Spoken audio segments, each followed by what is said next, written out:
Assalamualaikum warahmatullahi wabarakatuh. Salam Om Swastiastu, Namo Buddhaya, salam kebajikan, dan salam sejahtera bagi kita semua. Selamat malam dan selamat datang di Kaizen Talk. Gimana nih kabarnya Zen People? Semoga semuanya dalam keadaan sehat dan bersemangat untuk belajar hal baru nih malam ini. Oke, sebelum kita mulai, rasanya kurang lengkap nih kalau kita tidak saling mengenal satu sama lain. Nah, Zen People yang sudah hadir boleh ya kita ramaikan kolom chatnya. Zen People dari mana nih asal daerahnya? Boleh silahkan diketik ya di kolom chat.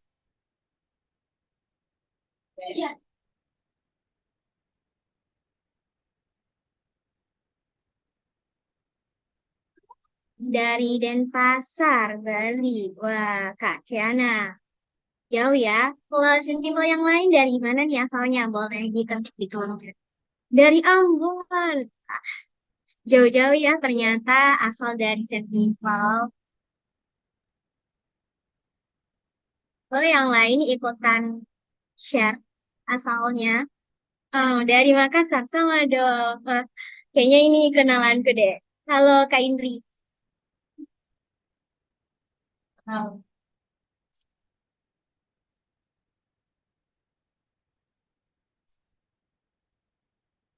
Oh ya teman-teman, Sentival boleh dipakai ya background, virtual backgroundnya yang sudah dikirimkan di kolom chat.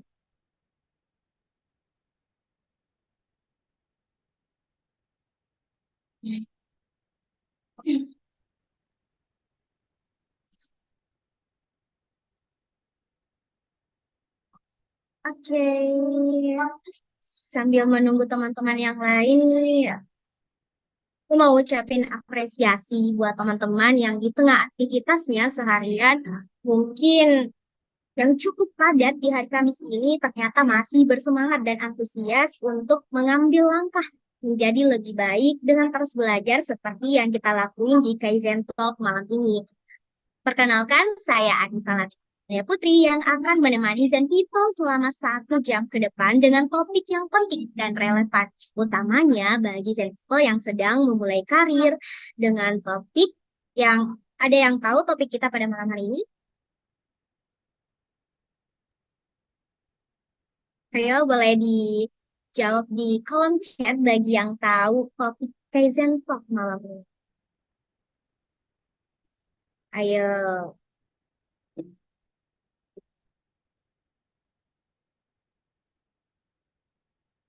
Iya, Anissa, tanya gitu.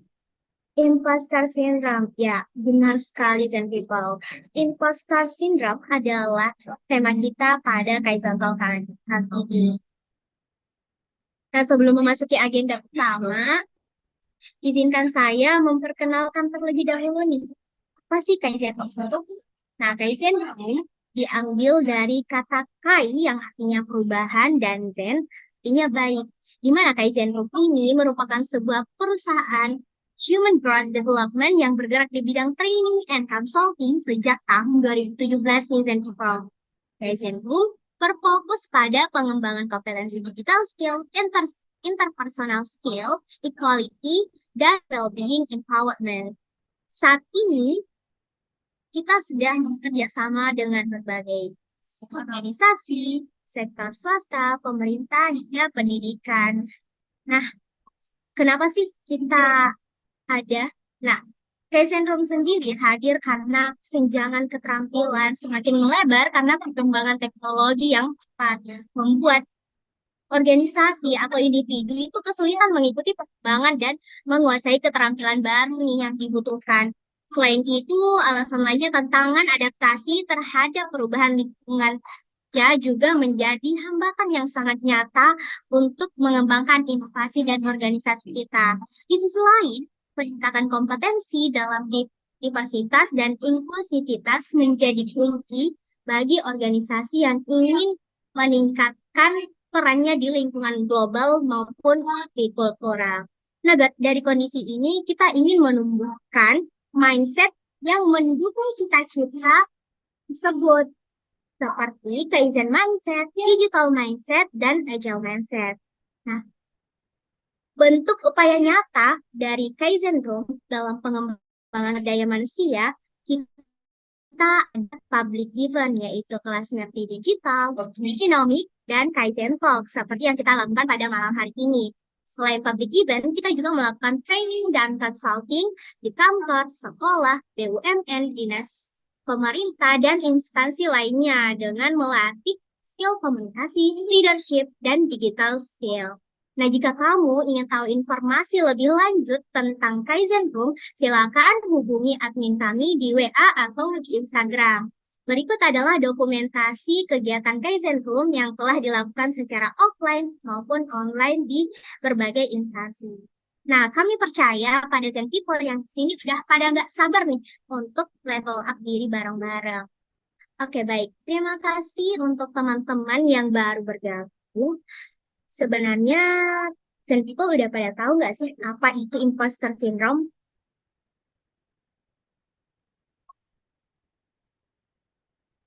Udah ada yang tahu nggak apa itu imposter syndrome?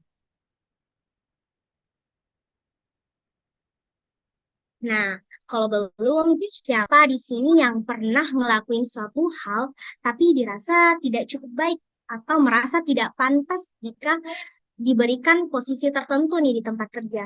Padahal rasa-rasanya kalau dipikir kita mungkin bisa kok memegang tanggung jawab itu, tetapi ada rasa tidak percaya diri atau meragukan kemampuan diri kita sendiri sehingga kita merasa tidak mampu untuk menjalankan hal tersebut. Nah, ini sering banget dialamin oleh para pekerja baru. Nah, jangan sampai itu dialami oleh kamu, karena itu bisa jadi menjadi tanda imposter syndrome. Oh iya, Zen People. Yuk pada aktifin kameranya agar kita bisa saling mengenal dan melihat senyum indah agar lebih interaktif nih Zen People. Selain itu, Zen People juga harap menonaktifkan audionya ya sampai waktu diperbolehkan untuk opening. Dan adapun selama sesi berlangsung, teman-teman boleh mengajukan pertanyaan melalui kolom chat dan akan dijawab pada sesi Q&A di akhir materi. Nah, people, perubahan kondisi di dunia, kita menjadikan mental health menjadi penting untuk tidak diabaikan. Benar atau enggak? Menurut Zen people, mental health penting enggak?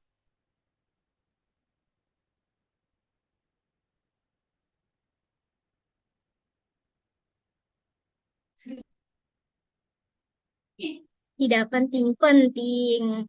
Oke, penting. Yang lain menurut Zen people, penting apa enggak nih?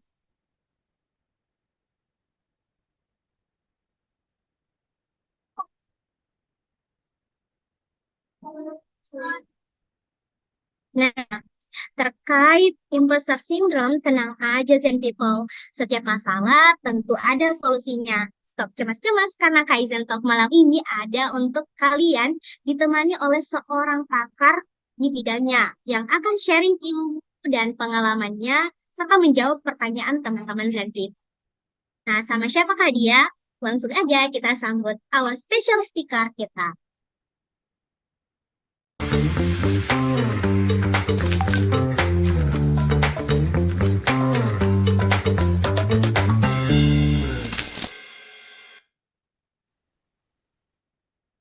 Nah, itu dia our special speaker kita pada malam hari ini. Beliau adalah seorang founder dan lead psikologis bermakna center yang memberikan konseling individu ataupun organisasi untuk meningkatkan kesehatan mental. Selain itu, Kak Nanda nih pernah menjadi college counselor di sekolahmu.mu dan saat ini aktif sebagai soft skill mentor membimbing lulusan baru memasuki dunia kerja dan profesional khususnya di bidang industri teknologi. Wah, pas banget nih Zen People dengan topik kita malam ini. Karena Kananda sudah membersamai kita di room chat, kita sapa-sapa dulu kali ya. Selamat malam Kananda.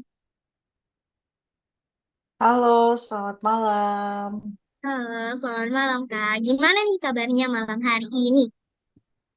Oh, Alhamdulillah baik. Nisa gimana kabarnya? Nah, Kananda sekarang ada di mana? Ini di rumah posisinya. Ah, sih. Nah, boleh nggak spill sedikit nih Kak Nanda? Dalam dalam beberapa menit ke depan kita akan bahas topik apa aja sih? Oke, tadi sebetulnya udah disinggung ya sama Nisa tentang topik kita hari ini terkait imposter syndrome.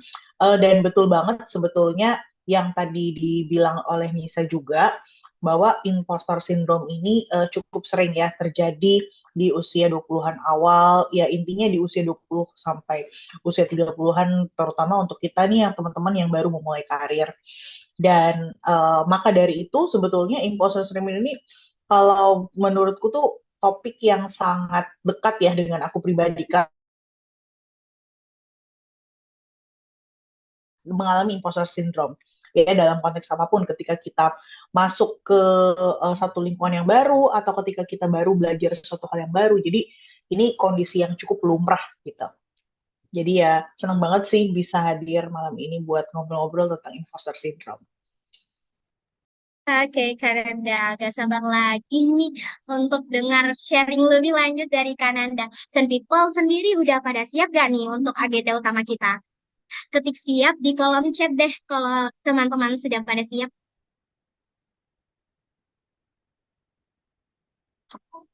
Siap, siap, siap. Masih dikit nih yang siap. Kita tunggu sampai yang lain udah pada siap. Kak Lulu siap, Kak Indri siap, Kak Dayan juga sudah siap.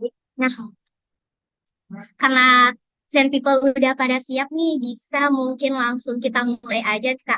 Kakak punya waktu 30 menit untuk sharing dan saya nanti minta izin ya, Kak, untuk mengingatkan jika waktunya segera habis. Oke, Oke, aku akan siap. berlama-lama lagi karena Zen People udah pasti penasaran kan pada narasumber kita, karena ada Zafira, waktu dan layar, saya serahkan. Oke, terima kasih Nisa sudah dipersilahkan ya. Assalamualaikum warahmatullahi wabarakatuh. Selamat malam teman-teman semua. Semoga teman-teman semua dalam keadaan sehat ya, sehat fisik dan tentunya juga sehat mental. Sebetulnya pas aku diajak Nisa buat bawain materi tentang imposter syndrome ini, aku ngerasa wah ini materi yang sangat relate sebetulnya ya dengan aku pribadi. Karena sebetulnya setiap dari kita tuh ketika masuk ke usia dewasa, usia 20-an awal sampai menginjak usia dewasa tengah pun ya, usia 30-an, kita bisa aja gitu ya mengalami momen yang namanya imposter syndrome. Nah, maka dari itu kenapa ini jadi hal yang penting gitu. Apalagi sekarang fenomena imposter syndrome ini juga nggak hanya terjadi pada orang-orang yang masih usia muda, tapi juga bagi teman-teman yang mungkin sudah berada di pertengahan karirnya, tapi ketika masuk ke bidang satu hal yang baru, kita bisa aja gitu ngerasa memiliki atau kita mulai merasa ragu gitu ya dengan diri kita sendiri. Oke, langsung aja kita mulai untuk benar ya, related banget. Nanti kita bisa sharing-sharing ya teman-teman. Mungkin di sini yang punya pengalaman serupa tentang imposter syndrome, kita bisa bahas bareng-bareng. Oke, sebelumnya tadi udah dibantu perkenalkan oleh Nisa. Mungkin aku perkenalkan diri dulu. Namaku Nanda, profesinya sebagai psikolog. Jadi sekarang aku berpraktik di Bermakna Psychological Center. Jadi ini suatu lembaga psikologi yang aku dan beberapa rekan-rekan psikolog lainnya bangun gitu ya. Untuk basisnya sih sebenarnya di Makassar, ya di Kota Makassar. Mungkin di sini ada teman-teman yang berdomisili di Makassar ya, tapi kita juga bisa menyediakan layanannya secara online untuk konseling dan kebutuhan-kebutuhan layanan psikologis lainnya gitu. Jadi senang banget hari ini bisa berbagi ya dengan teman-teman karena topik pengembangan diri, topik kesehatan mental itu adalah topik-topik yang sangat aku minati ya sejak dulu, sejak awal belajar psikologi, karena ini topik yang sebetulnya nggak hanya berguna buat orang lain, tapi tentunya juga buat kita sendiri. Nah, teman-teman di sini ada nggak yang udah nonton film ini ya, Inside Out 2? Ini film yang menurutku sangat menggambarkan bagaimana sebetulnya cara otak manusia bekerja dan gimana proses pertumbuhan kita. Dan sebetulnya kan film ini itu dibuat untuk anak-anak ya, kebanyakan pas aku nonton film ini pun di bioskop itu yang nonton kebanyakan anak-anak. Tapi sebetulnya banyak banget teman-teman yang udah usia dewasa pun ngerasa relate dan bahkan sampai nangis nonton film ini karena ada satu scene yang menurutku itu sangat menggambarkan ketika tokoh utama dalam film ini si Riley itu mengalami serangan panik ya, serangan panik, dan di situ ada muncul kata-kata di dalam dirinya, I am not good enough, saya nggak cukup baik, terus saya buruk gitu ya, saya punya perilaku yang buruk. Jadi di situ si tokoh utama dalam film ini tuh meragukan dirinya sendiri bahwa dia tidak cukup baik gitu untuk melakukan hal-hal yang selama ini tuh dia sebetulnya udah jago. Contohnya si Riley ini dalam film ini dia itu punya keahlian untuk main ice hockey. Nah, kemudian ketika si Riley menginjak usia remaja, dia ngerasa kok muncul nih perasaan bahwa kayaknya aku nggak cukup cantik deh untuk bisa bergaul dengan senior-seniorku nanti di SMA. Atau kayaknya aku nggak cukup jago deh untuk main hoki sehingga aku bisa memenangkan pertandingan ini. Terus gimana ya? Aku kayaknya nggak cukup supel, nggak cukup gaul, nggak cukup keren untuk bisa masuk ke geng senior-senior aku. Nah, ini sebetulnya perasaan-perasaan atau keraguan-keraguan ini tuh udah muncul ya teman-teman di usia remaja. Dan kenapa sih ini baru munculnya di usia remaja? Nah, kalau di film ini diceritainnya karena memang ada perubahan-perubahan nih di dalam diri kita secara biologis, otak kita udah masuk ke fase perkembangan yang lebih advance atau lebih canggih lagi ya ceritanya. Apalagi kan kalau masuk usia 20-an, perkembangan otak kita tuh udah masuk ke fase usia dewasa ya. Jadi proses pengambilan keputusan kita jadi lebih matang. Nah, itulah yang kenapa akhirnya fenomenanya nih teman-teman yang di usia 20-an merasa kok kayaknya aku lebih mudah overthinking ya pas udah masuk usia ini, dan itu memang karena faktor biologis juga gitu. Nah, tapi karena memang itu ada faktor biologis ya, bukan berarti kita akhirnya bisa berlarut-larut ya. Nah, kalau di film ini kan diceritain ya, teman-teman habis ini pada nonton ya, diceritain ya bahwa si Riley itu akhirnya dia mencoba untuk menenangkan dirinya sendiri dan itu membantu dia untuk lebih rileks dan lebih yakin gitu dengan kemampuannya untuk main hoki dan bahwa dia bisa tetap dapat teman gitu di sekolah barunya. Nah, sekarang aku pengen tanya nih ke teman-teman. Nih scene-nya ya, pas dia ceritanya nih sel-sel di otak dia tuh berantem ya. Si Riley ini kan ceritanya dia punya emosinya karena masuk usia puber, jadi masuklah emosi-emosi baru. Tadi ada anxiety ya, kecemasan, terus ada emosi-emosi baru lagi seperti emosi nostalgia gitu ya, jadi macam-macam. Nah, sekarang ada beberapa topik yang mungkin kita akan bahas dalam Kaizen Talk hari ini. Wah, belum pernah nonton ya udah nih pada nonton habis ini ya. Ya, kayaknya udah ada deh. Aku kurang tahu ya apakah udah ada di platform-platform online ya, streaming online. Nah, kita akan bahas 3 topik besar ya sebenarnya karena waktu kita juga singkat, tapi aku coba untuk padatkan ya dalam 30 menit ini. Yang pertama, apa sih sebenarnya imposter syndrome itu? Terus imposter syndrome itu dalam tanda kutip apakah termasuk gangguan psikologis atau gangguan mental atau tidak? Nah, terus ciri-cirinya tuh kayak gimana sih Kak?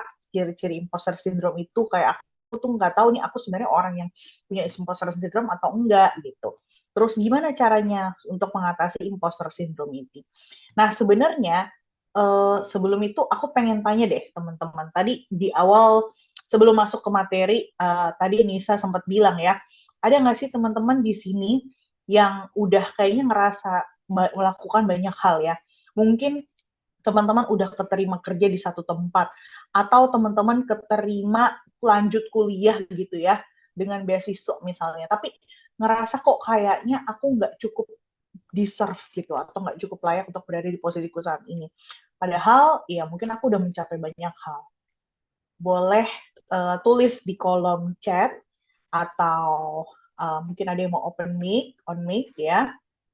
Boleh, ini ada Kian Devadata. Boleh, Kiana, ada yang mau sharing? Boleh di on mic. Oke, dari awal tuh setelah aku lulus SMA tuh, aku tuh pernah maunya sih cari kuliahnya di Universitas Jenderal, tapi nggak ada Mm-mm. jurusan manajemen Kak, Kananda. Mm-mm. Eh, Mm-mm. nggak taunya ada jurusannya ada di Undiknas, bukannya di Universitas Jenderal kayak gini. Walaupun sama-sama Mm-mm. swasta, tapi akreditasinya sih beda Kak. Mm-mm. Makanya aku tolak kuliahnya di Jenderal Kak. Memang sama-sama swasta sih. Oke. Padahal kamu kan udah berhasil ya. Awalnya kamu keterimanya di kampus apa? Aku sih Undiknas Kak, kalau nggak salah terimanya 2 tahun yang lalu Undiknas. Kak. 2 tahun yang lalu kalau Hmm. nggak salah. Oke. Oke, thank you ya Kian sudah berbagi. Panggilannya siapa? Kiannya aja Kak. Kiane. Oke, thank you Iya. Kiana sudah berbagi ya. Jadi sering kali nih kita udah keterima ya, apapun itu kesempatan yang mau kesempatan kuliah kah, atau kesempatan kerja, atau kesempatan ikut organisasi dan lain-lain ya. Kita ngerasa kok kayaknya eh, aku ngerasa kok aku nggak cukup, aku nggak layak deh kayaknya ada di sini. Kok orang-orang semuanya kayak udah hebat-hebat yang ada di sini. I don't deserve this gitu ya. Sering muncul ya pikiran-pikiran seperti itu. Ada lagi teman-teman yang mau sharing? Mungkin yang pernah mengalami pengalaman seperti Keanu tadi ya, mungkin pernah masuk ke satu lingkungan baru atau mendapatkan peran baru nih, misalnya masuk organisasi ya di kampus, di sekolah, atau mungkin di luar sekolah atau di luar kampus. Kesempatan yang selama ini mungkin teman-teman idam-idamkan ya dapatkan. Terus pas, oke, ini dari Zakia, silahkan. Silakan Zakia. Boleh di on mic. Oke, iya sebentar. Maaf. Iya, saya pernah mengalami. Saya sebelumnya kerja profesional sebagai desainer di salah satu Oke. brandnya udah terkenal juga sih. Terus saya kurang lebih hampir 2 tahun. Tapi dari Mm-mm. hampir 2 tahun itu achievement saya udah bagus sekali, luar biasa. Nah, sementara Oke. saat itu saya pindah karena hijrah ya. Jadi saya Hmm. pindah ke NGO. Nah, Oke, NGO Mbak. ini apa ya, mayoritas tuh teman-teman saya memang tidak dari company, jadi mereka backgroundnya itu mungkin dari pesantren, mungkin juga Mm-mm. mereka bahkan ada yang dari SMA gitu. Nah itu Hmm. wah completely different ya, kita yang biasa udah sistem teratur, kemudian semua ada Mm-mm. SOP, kemudian semua itu ada role-nya sendiri, ada role-nya masing-masing. Ini benar-benar saya kayak jungle banget ya. Saya sampai shock juga sih, dan Mm-mm. dengan kita yang biasa ada atasan dan bawahan itu udah ada Mm-mm. tanggung jawab dan amanah masing-masing. Nah di sini semuanya itu random, semua itu random, Mm-mm. semua nggak ada aturannya, dan yang namanya apa ya, mungkin melangkahi itu udah biasa sekali gitu. Saya awal tuh shock banget gitu, yang ini seperti saya dengan pengalaman saya di atas 10 tahun, sementara ini Mm-mm. orang ini lulusan SMA, kok dia bisa melangkahi apa namanya pekerjaan saya, take over gitu aja gitu, dan hasilnya pun memang jauh sekali dari Bagus ya. biasanya hasil Mm-mm. saya gitu, dan itu nggak disalahkan gitu sama mungkin atasan saya gitu. Itu saya kaget sekali gitu. Jadi saya ngerasa, oh buat apa sih sekolah tinggi-tinggi, saya punya pengalaman banyak. Tapi kalau hal seperti Mm-mm. ini yang ekspertis saya, itu tanggung jawabnya dikasih ke, mohon maaf, yang dari level pendidikan di bawah saya, apalagi dia nggak ada Mm-mm. ekspertis sama sekali gitu. Jadi saya ngerasa bener-bener yang Mm-mm. underestimate, terus merasa kurang berharga, merasa pengalaman saya kayaknya sia-sia nih gitu, udah belasan tahun seperti itu Bu. Oke, terima kasih Mbak Zakia. Mbak Zakia asalnya Oke, dari mana ya, Mbak? uh, maksudnya daerahnya? Iya, asal daerahnya, domisilinya. Oh, saya dari Jawa, Oke, saya tinggal di baik. Jakarta dan kerja di Jakarta. Oh gitu, oke deh. Iya, Baik, terima kasih ya Mbak sudah berbagi. iya, Oke. terima kasih. Oke, keren banget nih ya. Ini seru banget ceritanya. Mbak Zakia udah kerja beberapa tahun tadi ya, terus pindah ke satu bidang yang baru dan ngerasa ada di lingkungan baru kok. Kayaknya orang-orangnya ada yang lebih jago daripada kita, pada usianya mungkin juga lebih muda, dan pengalaman pendidikannya mungkin juga nggak setinggi tadi Mbak Zakia gitu ya. Jadi perasaan di mana kita melihat mungkin ada orang yang lebih baik secara kompetensi ya, atau kemampuan daripada kita itu juga biasanya sering menjadi ancaman. Nah, bahkan kalau yang aku amati ya sekarang, media sosial itu juga ternyata bisa jadi trigger ya untuk munculnya sindrom imposter ini. Kita ngerasa not good enough karena ngelihat postingan orang lain misalnya. Achievement atau pencapaian-pencapaian orang-orang yang seusia kita atau bahkan usianya lebih muda daripada kita. Mungkin satu lagi, ada yang mau berbagi, teman-teman?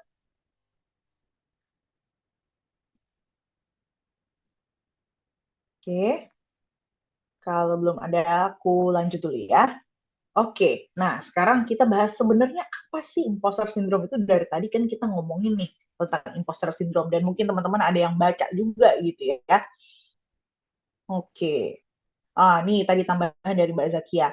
Oke, nah imposter syndrome itu intinya sebetulnya adalah perasaan bahwa kita itu tidak layak atau tidak kompeten. Ya, jadi itu sebenarnya lebih ke perasaan, makanya itu sebenarnya persepsi kita yang bias, bukan artinya diukur ya secara objektif. Kalau misalnya nih, kalau teman-teman kerja di kantor gitu ya, terus teman-teman dapat di tes misalnya lewat HRD-nya atau SDM-nya, teman-teman dilihat nih kompetensinya udah sampai segini. Nah, itu kan ada datanya. Tapi walaupun dengan ada data itu, sebenarnya kita cukup kompeten dan kita tetap ngerasa nggak kompeten, nah itu artinya kita ngerasa ada perasaan imposter. Artinya ada perasaan bahwa kita tuh nggak layak gitu ada di posisi ini. Jadi imposter ini tuh sebetulnya berakar dari perasaan bahwa kita nggak merasa cukup. Nah, biasanya gejala-gejalanya ada insecurity ya, atau insecure. Nah, ini sebetulnya yang sekarang juga cukup populer. Misalnya ngerasa insecure atau nggak percaya diri, jadi akarnya ketidakpercayaan diri. Biasanya itu berakar dari emosi tertentu ya, campur-campur emosinya, ada kecemasan juga, terus juga ada merasa jealousy ya, ada unsur iri juga misalnya. Nah, jadi ada campur-campur nih emosinya sebetulnya sampai akhirnya dia jadi imposter syndrome. Nah, imposter syndrome ini karena tadi berakar dari beberapa emosi, nah dia akhirnya menghasilkan nih perasaan yang sebetulnya itu tidak menggambarkan kenyataan yang sebetulnya gitu. Makanya kenapa sebenarnya kondisi-kondisi ketika kita mengalami emosi-emosi atau kondisi seperti overthinking, imposter syndrome, insecurity itu kan sebetulnya adalah persepsi kita terhadap diri kita. Nah, maka dari itu kenapa persepsi itu tuh sebetulnya bisa diubah atau digantikan dengan sesuatu yang lebih positif yang bisa membuat kita tuh lebih percaya diri dan bisa menghadapi berbagai hal dalam hidup kita dengan lebih baik gitu. Jadi ganti kacamatanya lah gitu. Nah, kondisi orang yang mengalami imposter syndrome ini biasanya yang terlihat gitu ya, cenderung meragukan kemampuan dirinya sendiri. Dan yang kedua tuh paling terlihat juga adalah takut gagal. Kita ngerasa, oh kalau misalnya aku nyobain ini, nanti kalau nggak berhasil gimana ya? Gitu. Jadi sebenarnya imposter syndrome itu adalah sekumpulan dari gejala-gejala itu. Gitu. Jadi bukan cuma satu gejala, terus habis itu kita bisa sebut imposter syndrome. Nah, imposter syndrome ini tuh berbeda dengan gangguan-gangguan mental atau masalah-masalah psikologis ya. Jadi ini bukan sesuatu yang kalau teman-teman psikolog tuh masuk ke dalam diagnosa atau penyakit atau gangguan mental, itu enggak. Tapi makanya kenapa namanya sindrom ya. Jadi berbeda dengan sindrom-sindrom lain yang memang dikategorikan sebagai gangguan mental atau gangguan psikologis. Ini lebih ke gejala. Jadi gejala dari masalah psikologis. Nah, imposter syndrome nantinya bisa kemana? Bisa macam-macam masalah yang bisa ditimbulkan dari imposter syndrome ini.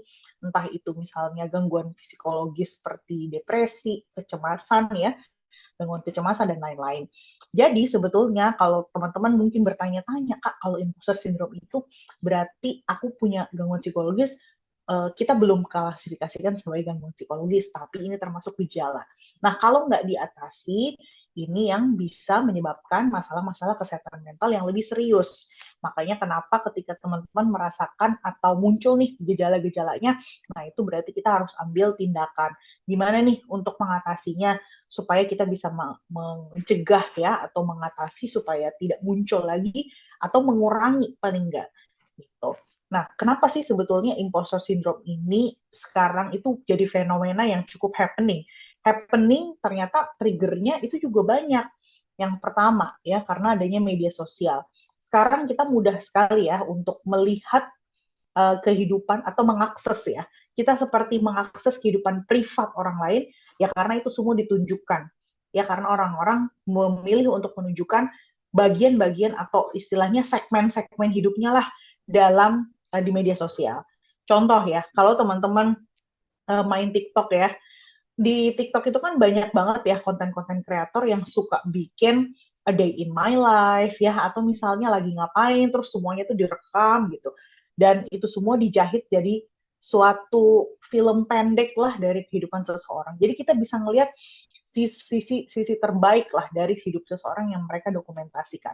Nah itu semua kan sebetulnya adalah sisi yang dipilih oleh si konten-konten kreator ini untuk ditampilkan, sehingga yang kita lihat yang pasti konten-konten yang curated ya, artinya sesuatu yang sudah dikurasikan, sudah diedit, artinya sisi terbaik lah yang ingin ditunjukkan oleh orang itu di media sosial. Nah ini semua karena yang kita lihat itu adalah sisi terbaik, kita nggak lihat nih hal-hal yang sebetulnya mungkin momen-momen ketika orang itu merasa sedih atau emosi-emosi negatif lainnya. Nah, maka dari itu kenapa sering banget nih muncul social media jealousy ya, atau kita iri dengan random people di media sosial yang sebenarnya kita nggak kenal nih orang ini siapa gitu, nggak pernah berinteraksi juga gitu, tapi kita merasa ih kok kayaknya dia keren banget ya bisa kayak gitu, kita ngerasa nggak good enough gitu dengan diri kita.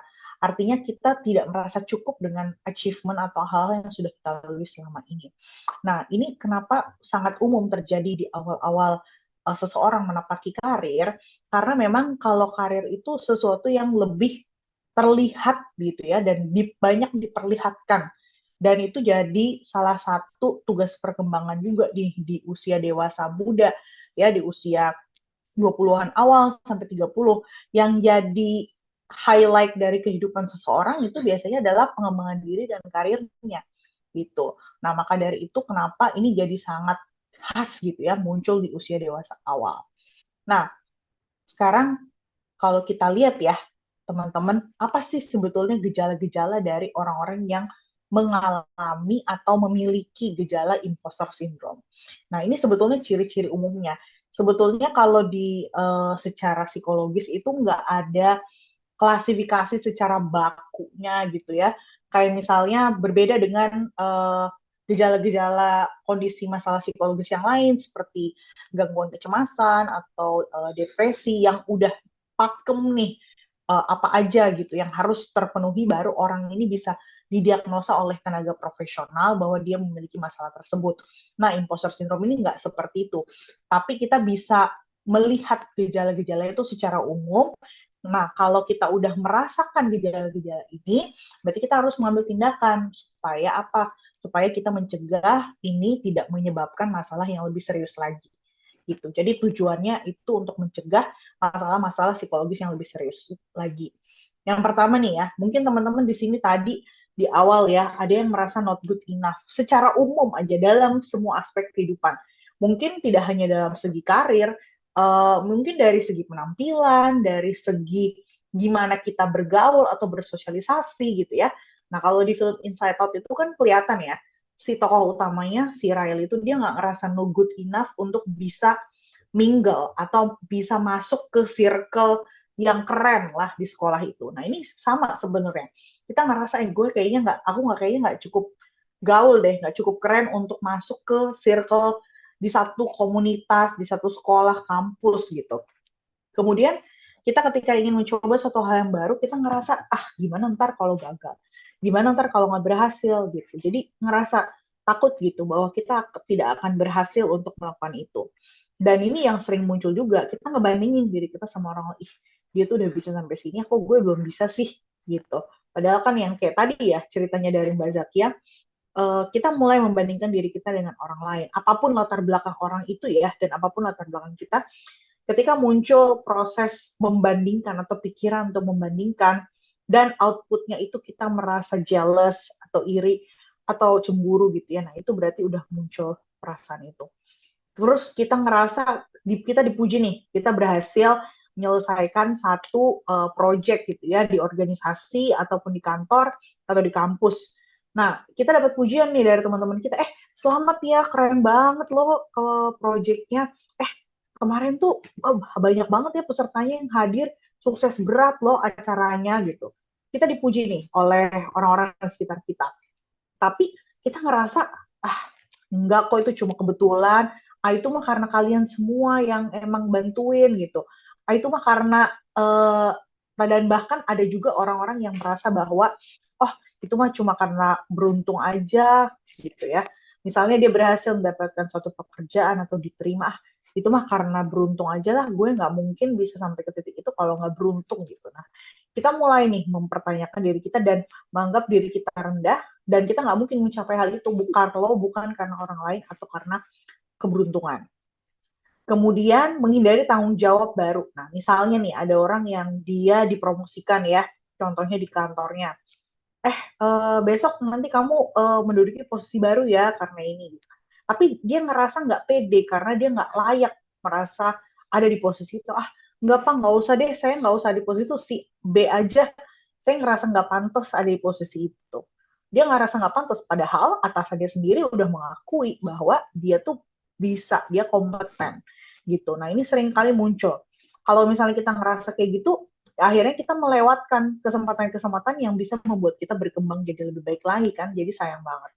Nah, kita menganggap bahwa ketika kita berhasil melakukan sesuatu atau mencapai sesuatu, yaitu semua karena keberuntungan aja, karena kebetulan aja, karena orang lain, nggak ada peran kita di situ. Padahal ketika kita berhasil melakukan sesuatu, misalnya walaupun itu melibatkan banyak orang nih, misalnya kita menyelenggarakan satu kegiatan kah atau project ya, dan kita berperan di situ, dan kemudian kita menganggap bahwa oh ini bukan karena saya, ini karena orang lain, ya berarti kita nggak mengakui, kita nggak taking credit. Kita harus memberikan kredit juga buat diri kita, because we deserve that, ya. Nah, sekarang kalau aku mau tanya nih ya ke teman-teman semua, di sini apa sih yang teman-teman pernah lakukan atau mungkin ketika mengalami gejala-gejala tadi ya, gejala-gejala imposter syndrome tadi, apa yang udah teman-teman lakukan untuk mengatasi? Ini ada pertanyaan dari Kiana ya, mungkin nanti ya ditampung dulu ya, Anissa ya. Oke, mungkin teman-teman ada yang mau share selama ini apa aja yang udah teman-teman lakukan mungkin ketika mengalami gejala-gejala imposter syndrome.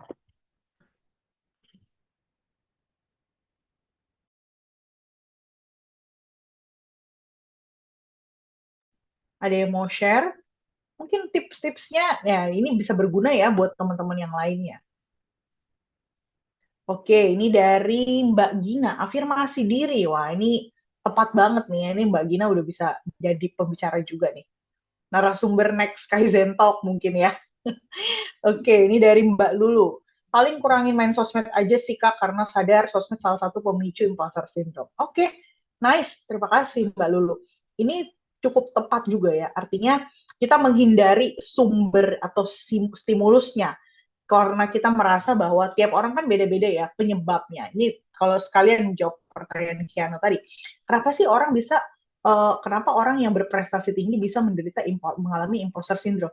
Iya, faktanya banyak banget ya orang-orang yang secara profil mungkin dia berprestasi di sekolah atau di kampusnya, tapi dia ngerasa not good enough. Sebenarnya banyak faktor sih ya, karena perasaan tidak layak itu kan biasanya juga dipicu oleh karena orang itu punya sifat yang perfeksionis. Dia nggak ngerasa cukup sempurna nih.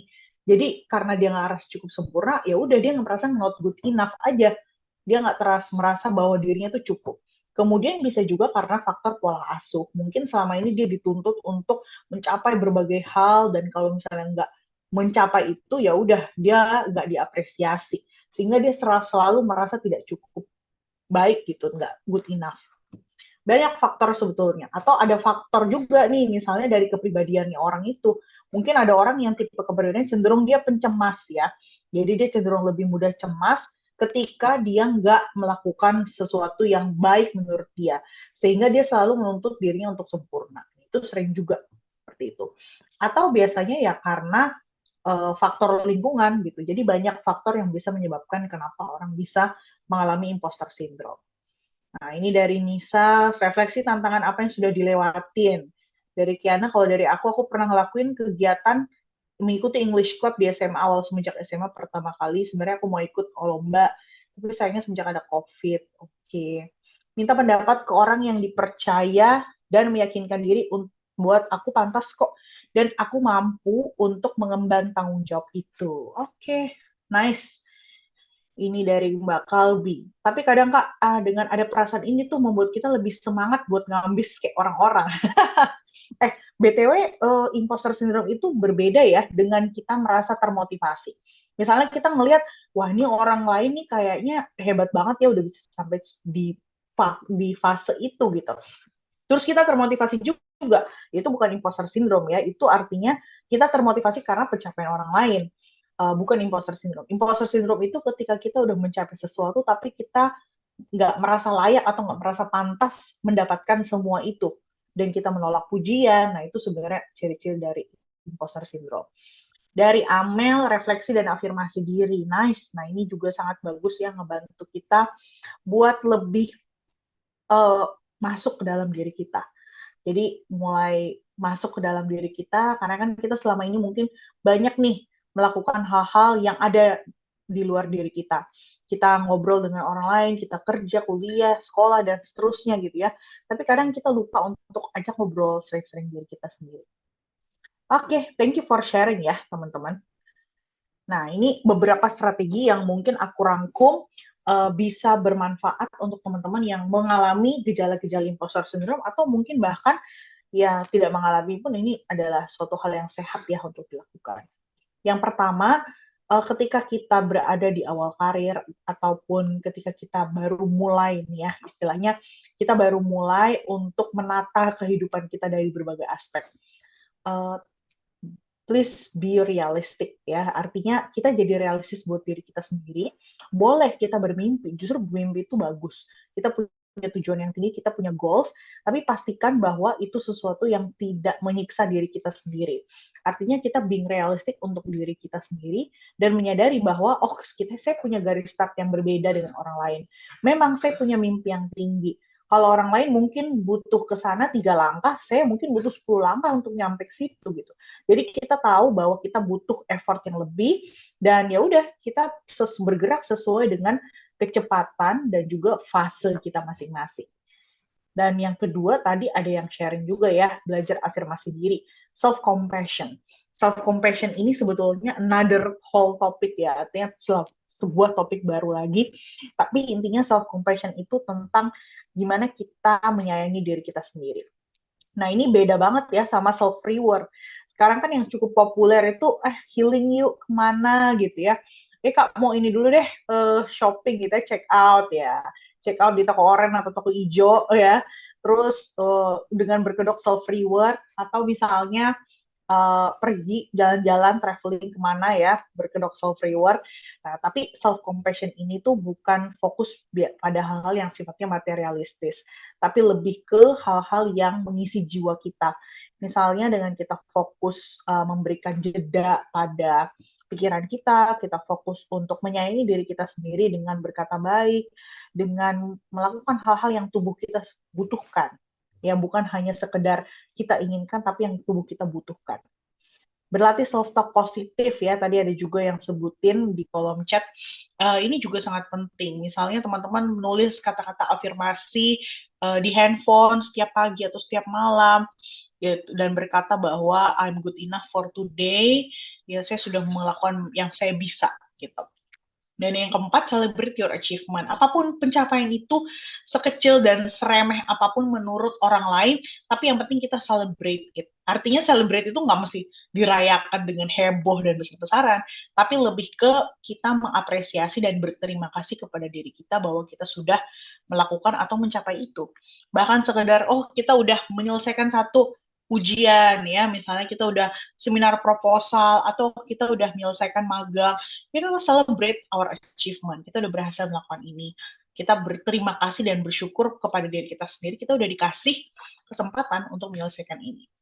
Nah, yang kelima, bangun support system.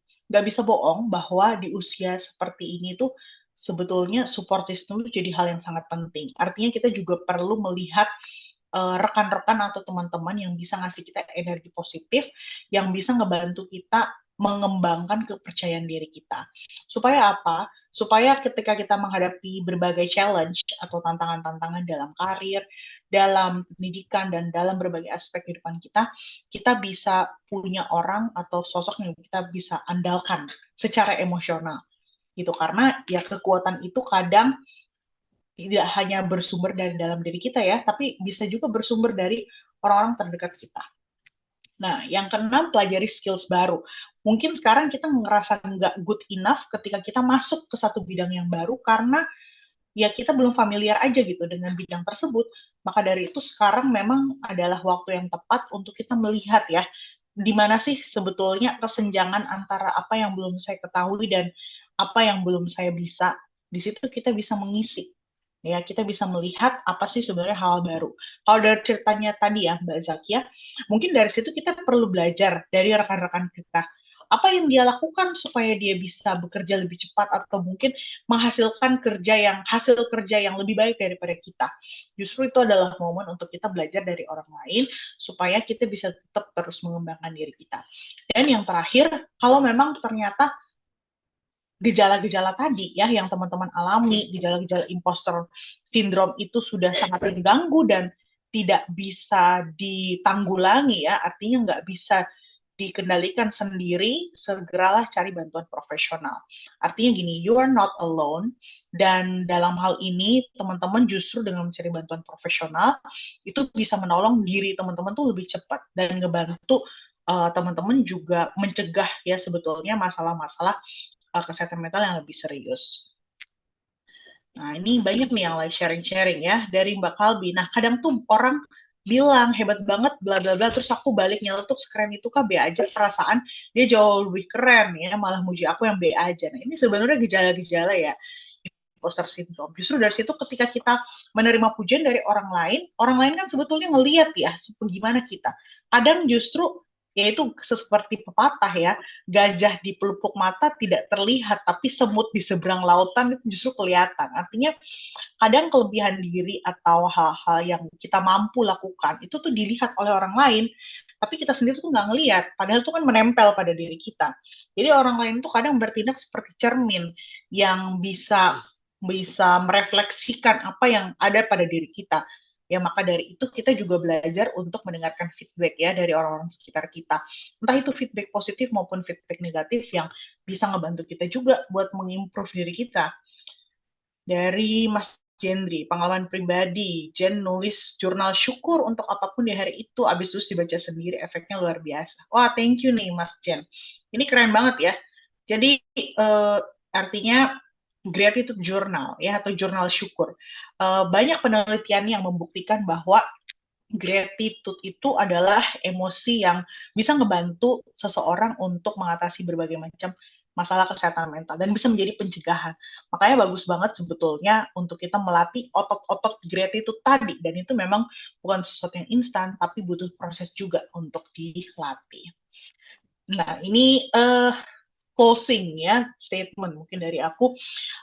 Sebetulnya aku melihat sih kalau ngelihat ya fenomena yang mungkin teman-teman amati terjadi dan gaduh ya di media sosial beberapa waktu terakhir, kayaknya seminggu 2 minggu terakhir ini sangat gaduh ya di media sosial. Mungkin teman-teman juga pastinya melihat ya.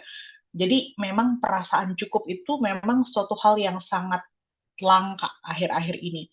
Dan itu memang butuh untuk dilatih ya, otot-otot syukur, perasaan cukup untuk kita bisa hidup yang lebih sehat ya. Sehat tidak hanya secara fisik tapi juga secara psikologis dan balance. Dengan kita mengatasi imposter syndrome sebetulnya kita bisa meningkatkan kemampuan kita untuk menghadapi challenge atau tantangan yang hadir dalam berbagai aspek kehidupan kita, meningkatkan kesehatan mental dan fisik, dan tentunya ya bisa meningkatkan kualitas hidup yang lebih baik lagi.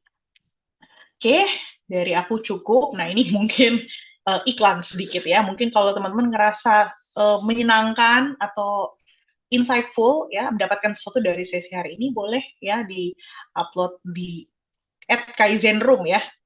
IG-nya Kaizen, sama boleh tag aku di Instagram @nandazh. Oke, baik, dari aku sudah cukup. Terima kasih teman-teman untuk atensinya. Selanjutnya mungkin kita ngobrol-ngobrol diskusi ya. Aku kembalikan ke Nisa. Wah, terima kasih nih Kak atas informasinya yang menurut aku sangat membuka kesadaran kita ya. Nah, mungkin teman-teman semuanya udah pengen bersharing dengan narasumber kita. Jadi kita masuk di sesi diskusi dan tanya jawab. Bagi Gen People yang ingin bertanya, silakan gunakan fitur raise hand dan menuliskan pertanyaannya di kolom chat nih. Saya akan mulai dan baca di kolom chat. Ada yang ingin mengajukan pertanyaan?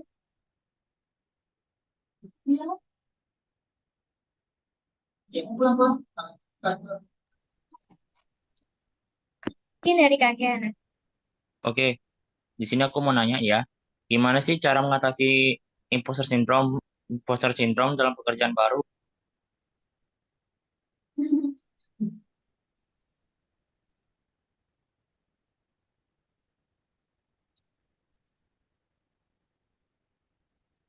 Boleh di on, Kak?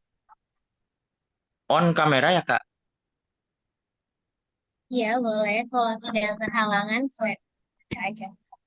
Oke, tadi aku mau nanya nih ya, gimana sih cara mengatasi imposter syndrome dalam pekerjaan baru? Ya, gimana, Kak? Nanda mungkin bisa dijawab singkat aja.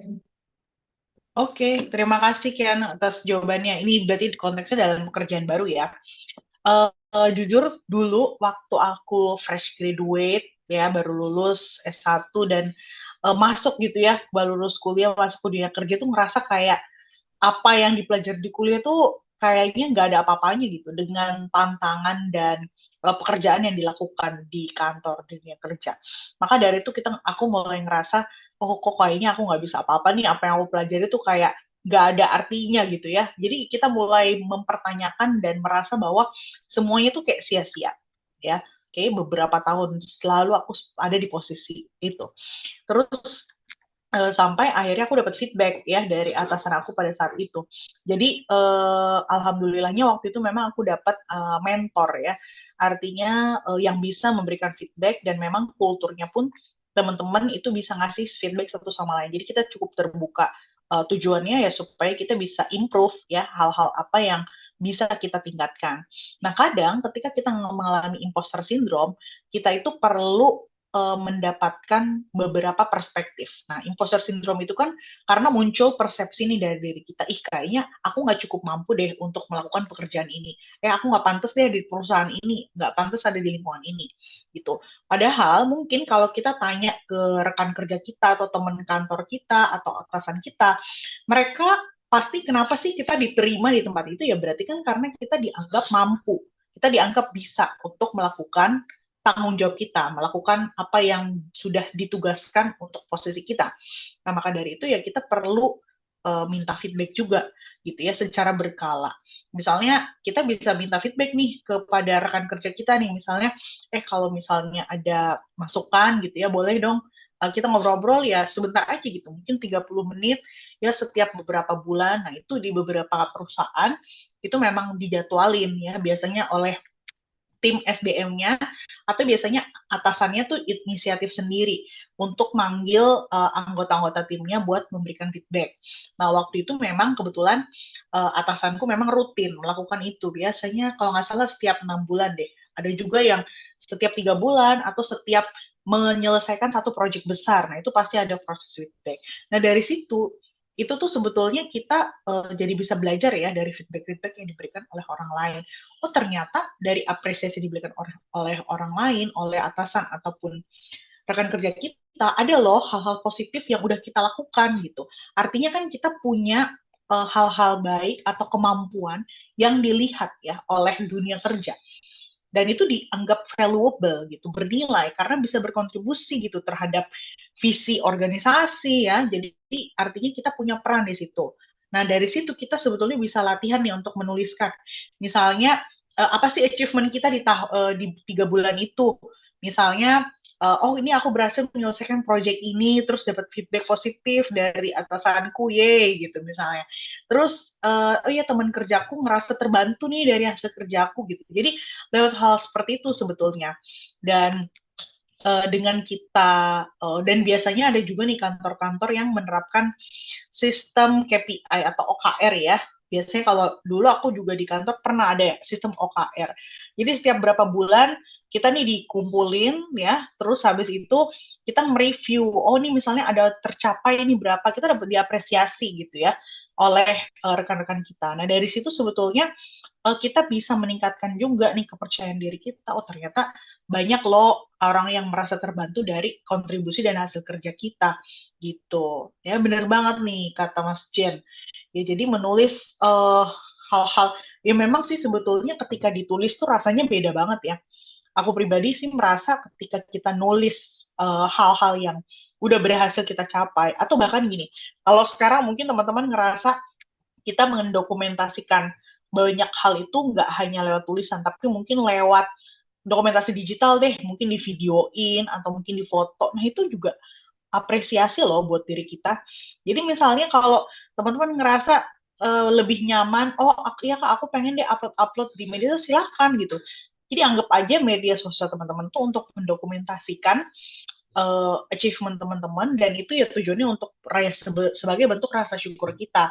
Ya alhamdulillah kalau itu bisa memberikan inspirasi juga ya buat orang-orang di sekitar kita gitu.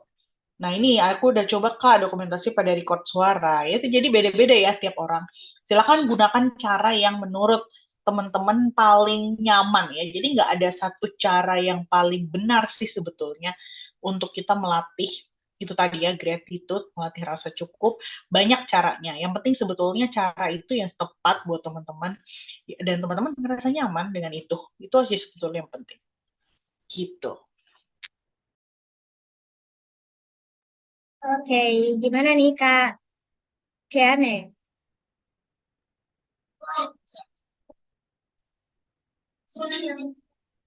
Nah, mungkin karena waktunya kita terbatas, satu orang lagi deh yang mau sharing atau bertanya. Ini ada kayaknya di Ada di kolom chat dari Mbak Zakia. izin bertanya, bagaimana caranya kita memimpin staff supaya staff kita segar dan respect? Tapi mereka juga bisa merasa nyaman untuk bisa share masalah pekerjaan dengan kita dan kita agak terkesan bos. Mungkin bisa dibahas. Ini tentang membangun tim ya. Wah ini thank you banget loh. Ini sebenarnya aku pun sedang menerapkan hal ini ya. Karena kebetulan aku sekarang punya beberapa tim gitu ya. Dan ini ternyata aku sekarang lagi membangun juga kultur istilahnya asertif ya, bersikap asertif.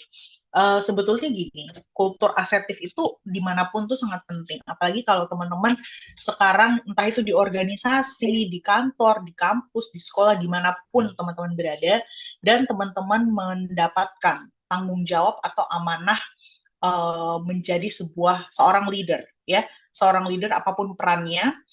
Ini jadi sangat penting sebetulnya kita membangun budaya asertif ya. Artinya gini, sebuah tim yang anggota-anggotanya asertif, dia merasa bahwa ketika dia memberikan feedback, dia itu ada di ruang yang aman.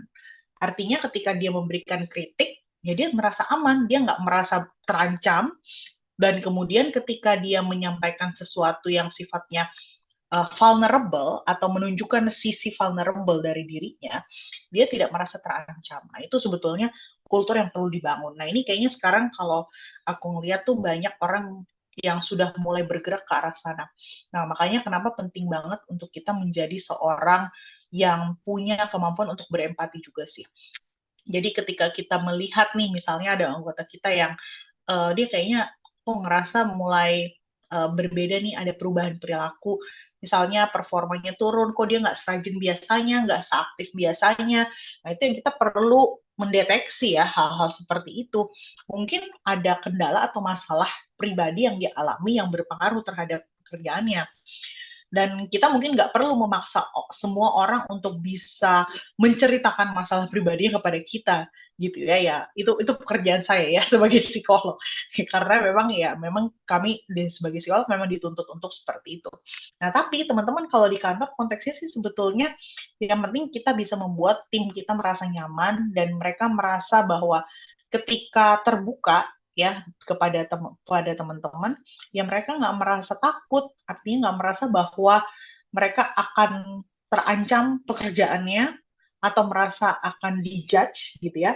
Jadi pertama coba latih kemampuan mendengar, produktif ya. Jadi misalnya ada yang mau teman kerjanya atau anggotanya yang mau terbuka gitu ya, coba aja luangkan waktu atau ajak ngobrol. Jadi bisa jadi mungkin karena selama ini dia segan ya sama kita. Nah, segan itu juga beda ya dengan kita menjadi bossy. Jadi sebetulnya rasa segan itu kan timbul karena orang itu respect sama kita atau dia menghargai kita. Dia menghormati kita sebagai seorang individu, bukan hanya karena jabatan atau posisinya, tapi ya sebagai seorang individu. Maka dari itu kita juga perlu tegas ya. Misalnya nih kalau kita memberikan deadline atau kita memberikan pekerjaan, ya kita memperlakukan semuanya secara adil gitu. Secara adil bukan berarti sama, tapi ya adil. Kita perlu mempertimbangkan banyak hal dan melihat ada orang yang mungkin nggak bisa nih diperlakukan seperti ini, ada orang yang bisa diperlakukan dengan seperti ini. Jadi kita perlu menyesuaikan juga cara approach atau pendekatan kita kepada setiap orang. Maka dari itu kalau Mbak Zakia mungkin punya tim yang saat ini kayaknya belum cukup dekat atau belum cukup terbuka, coba dibangun dulu kedekatannya.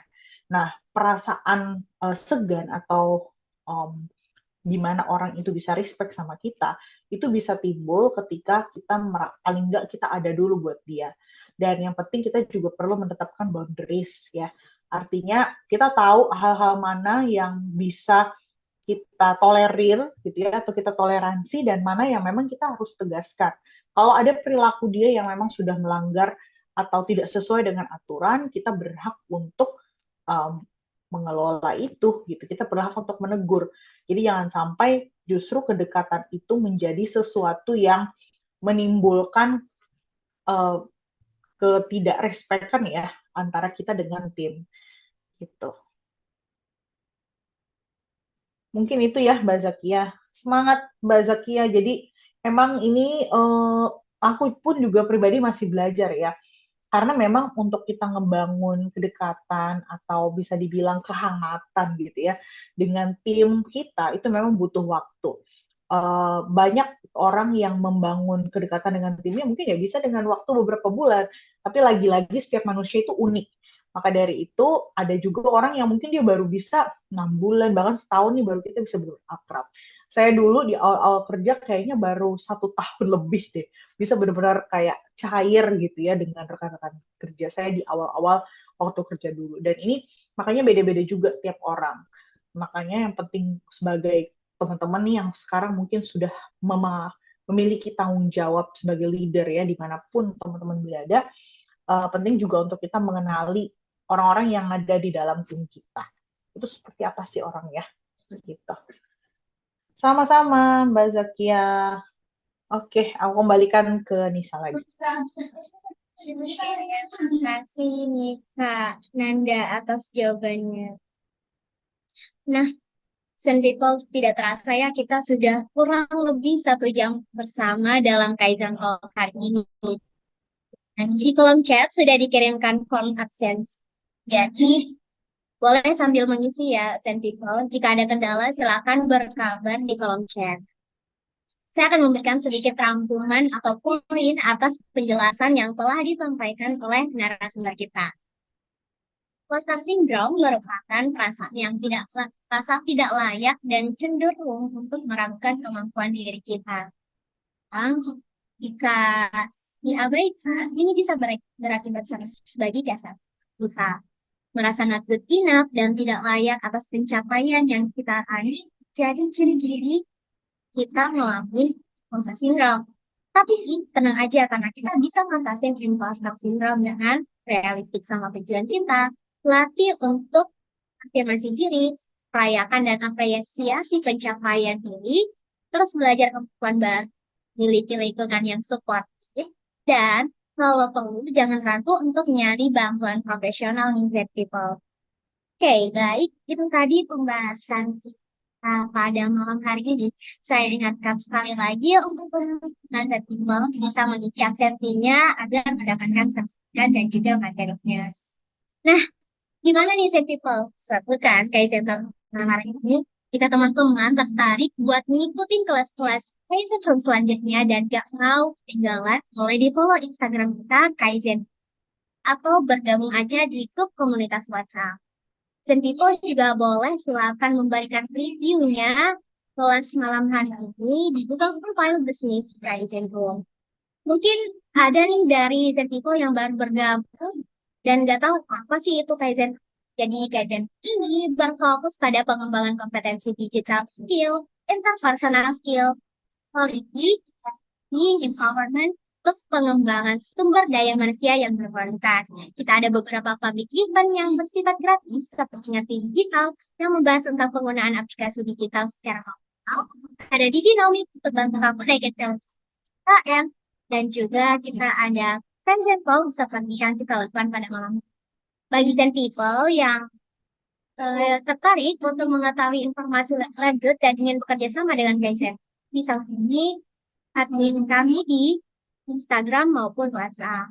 Oke, 10 people.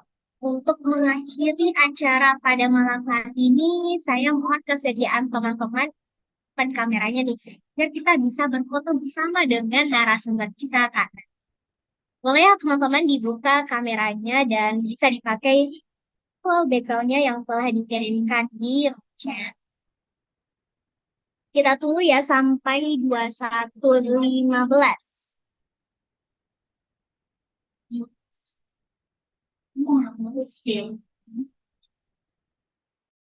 Teman-teman yang lain untuk meningkatkan jejak profit ya dari kelas malam.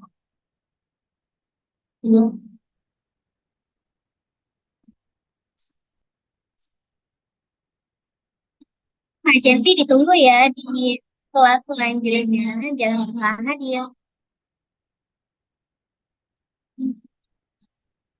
Oke, kayaknya kita dalam hitungan ketiga dan itu berikan senyuman terbaik.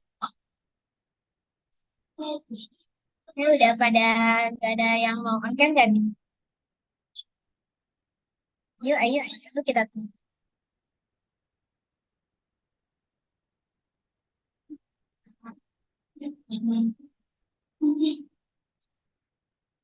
Dalam hitungan ketiga, berikan senyum terbaik dari saya. 1, 2, 3. Gaya bebas boleh nih. 1, 3. Oke deh, makasih banyak atas waktunya dan kehadiran dari. Nah, video ucapin banyak. Terima kasih atas antusias teman-teman semua yang telah aktif sharing selama kelas berlangsung. Teman-teman juga boleh ya di-upload di media sosial teman-teman dan di-tag di Instagram Kaizen. Boleh juga tag Instagram Kak Nazia ataupun saya, Anissa Latifah, Anissa_LTFH09. Terima kasih sekali lagi kepada narasumber kita hari ini, Kak Nanda, atas materinya yang luar biasa.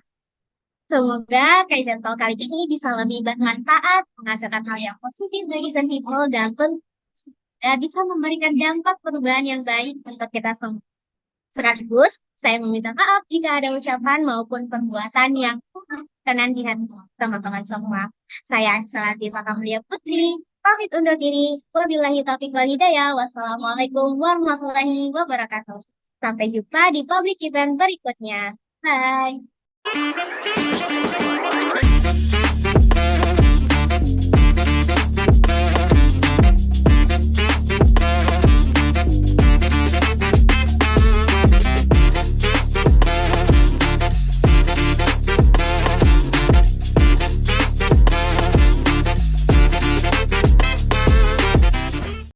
Setiap saat kita punya rasa takut yang berbeda.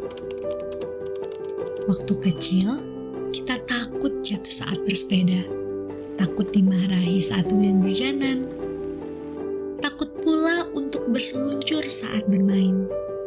Tapi setelah beranjak dewasa, rasa takut itu terasa berbeda. Takut kehilangan pekerjaan, takut tidak mendapatkan pekerjaan, takut kehilangan produktivitas karyawannya, atau bahkan takut kalah saing dengan teknologi.